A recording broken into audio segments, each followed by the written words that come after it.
ওয়ালাইকুম আসসালাম রহমতুল্লাহি ওয়া বারাকাতুহু। হ্যাঁ, এখানে একটি প্রশ্ন করা হয়েছে, দোয়া, দরুদ, তাসবিহ, ইস্তেগফার পড়ার ক্ষেত্রে কি তাজবিদ, মদ, মখরাজ এগুলো মেনে কি পড়তে হবে?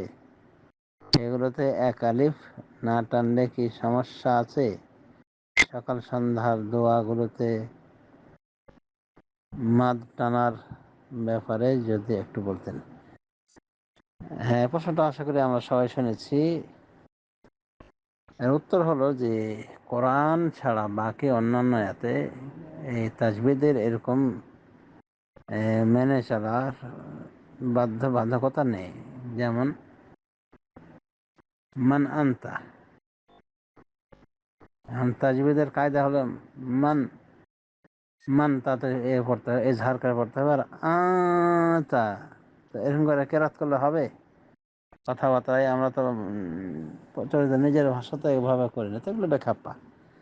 তবে আরবিতে কিছু বাক্য আছে অশুদ্ধ উচ্চারণের কারণে অর্থ পরিবর্তন হয়ে যায়। যেমন আলহামদু,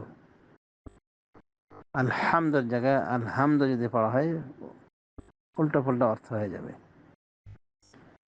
হ্যাঁ, তো এগুলি উচ্চারণ করতে মানে আক্ষরিক উচ্চারণ করা সুন্দরভাবে করার চেষ্টা করতে হবে, এটা জরুরি। অনুভাবে মাদ্দে তবে এই যেগুলো রয়েছে আলিফ ওয়াও ইয়া, এগুলির উচ্চারণের সময় কোনো সময় কি ব্যতিক্রম হয়ে যায়, মানে অর্থ পাল্টে যায়। যেমন সুম্মা লাতুসআলুন্না ইয়াওমাইযিন আনিন নাঈম, এভাবে আল্লাহ বলেছেন, অতঃপর তোমাদেরকে অবশ্যই জিজ্ঞাসা করা হবে নেয়ামত সম্পর্কে।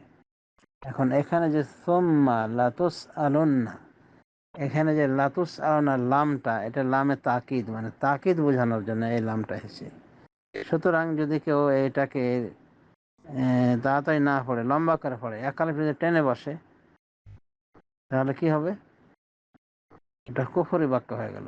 তখন অর্থ হবে সুম্মা লা তুসআলুন্না ইয়াওমাইযিন আনিন, অতঃপর তোমাদেরকে অবশ্যই জিজ্ঞাসা করা হবে না নেয়ামত সম্পর্কে। আরে আল্লাহ বলছেন নেয়ামত সম্পর্কে অবশ্যই জিজ্ঞাসা করা হবে না, হবে।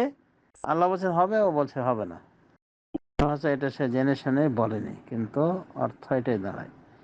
তো এই জন্যেই মাদ্দে তাবেইর এই অক্ষরগুলি, বিশেষ করে আলিফ ইত্যাদি, এগুলি টানা জরুরি, টেনে পড়া জরুরি, এক আলিফ টানতে হবে কমপক্ষে।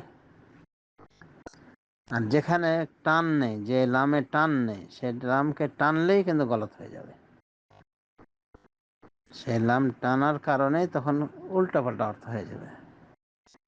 এগুলো খেয়াল করতে হবে। সূরা তাকাসুরের ভিতরে যতগুলি লাম রয়েছে সবগুলি তাকিদের লাম।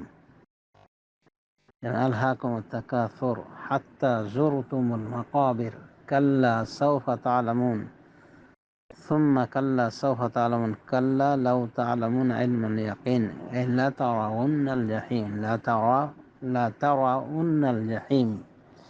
এই যে এখানের লামটা, মানে এখানে কোনো আলিফ দেওয়া নাই, এখানে এক আলিফ টানা মানে কি ধ্বংস করা নিজেকে, অর্থটা একবারে পরিবর্তন হয়ে যাবে, কুফরি বাক্যে পরিণত হবে।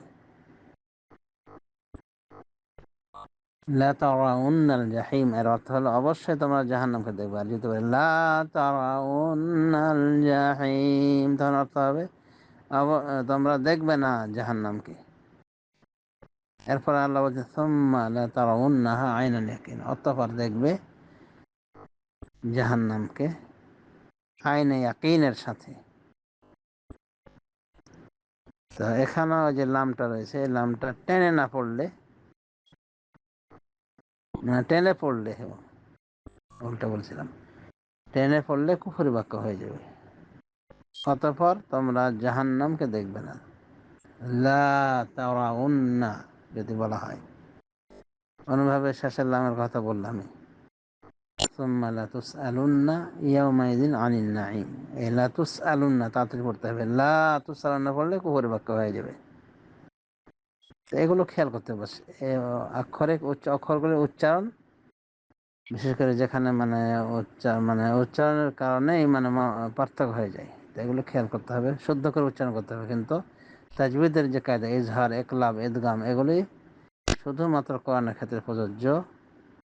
এগুলি আরবি ভাষাতেও এমনি ভাষা কথাবার্তা বলাকালীন এগুলোই বাধ্যবাধকতা নেই। আল্লাহ আলাম। সাল্লাল্লাহু নবী মুহাম্মদ ওয়া আলা আলিহি ওয়া সাহবিহি।